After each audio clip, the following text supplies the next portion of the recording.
I've always loved water. I grew up as a swimmer and I started surfing really when I was about 17. Pete Clayton has a passion for surfing. He also has a passion for woodworking. He's combined his two passions into one, creating some of the most artistic wooden surfboards in New Zealand, here in Gisborne.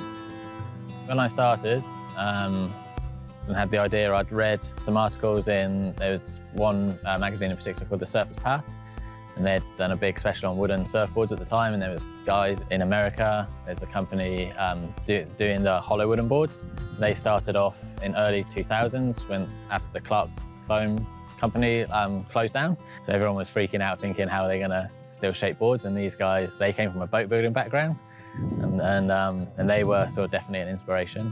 Yeah, and there was a few companies like dotted around Europe and yeah, in the States and Australia it was just starting like a little underground movement. In 2012, I started shaping the boards. I went straight into doing the timber boards, the hollow timber boards. Being a trained furniture maker, Pete was able to jump right into shaping wooden boards. But when he took his wooden board out in the lineup, he was inundated with requests from friends to make them a board. I think for me, they're almost like a blend between building a sort of something like a piece of furniture or a musical instrument, where you start off with all these like rough parts and you maybe have you can hand cut the frame or even get them CNC cut, but you sort of have a table, a workbench full of components and you're piecing them all together, and the first sort of few days of the build are really, they're quite structured and you have to follow the correct steps.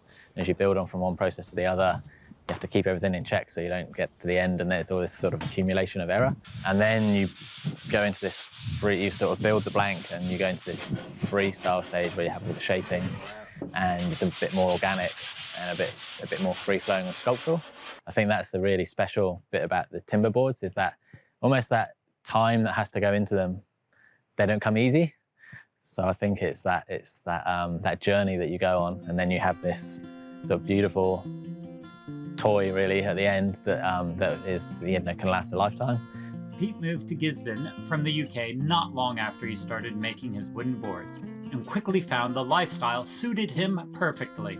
I knew I wanted to be near a good surf beach, so I came to Gisborne to try it first and thought if I don't like it, we'll move on, but just never left. It's been such a good place. We've got good beaches, lots of spots within a short range of driving and travelling.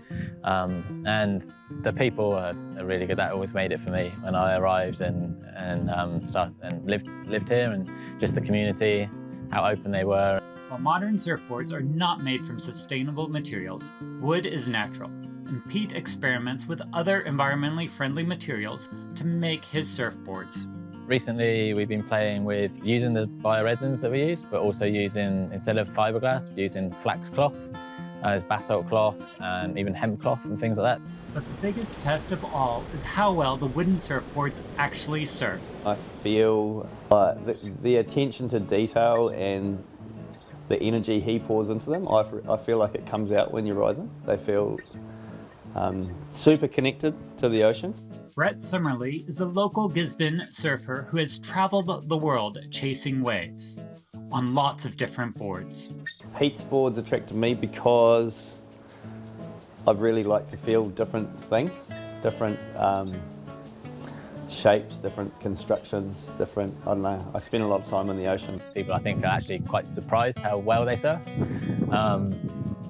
And then with more of the custom boards that we talked about with using the flax cloth and the hemp cloth and things, and even the cork rails with the timber and varnish finish, that's been really positive. We've got a few local guys here riding them. Lots of Surfboards don't pay much homage to the environment they're in, like someone's going to put a pinstripe or a flame on there or something, whereas these kind of fit because they feel like, the trees that you walk through on the way there, or patterns in the sand, or I don't know.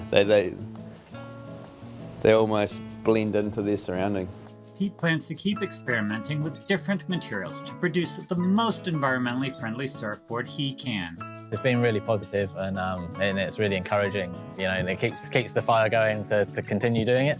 So yeah, we're happy to keep plugging away. Mead Norton, local focus.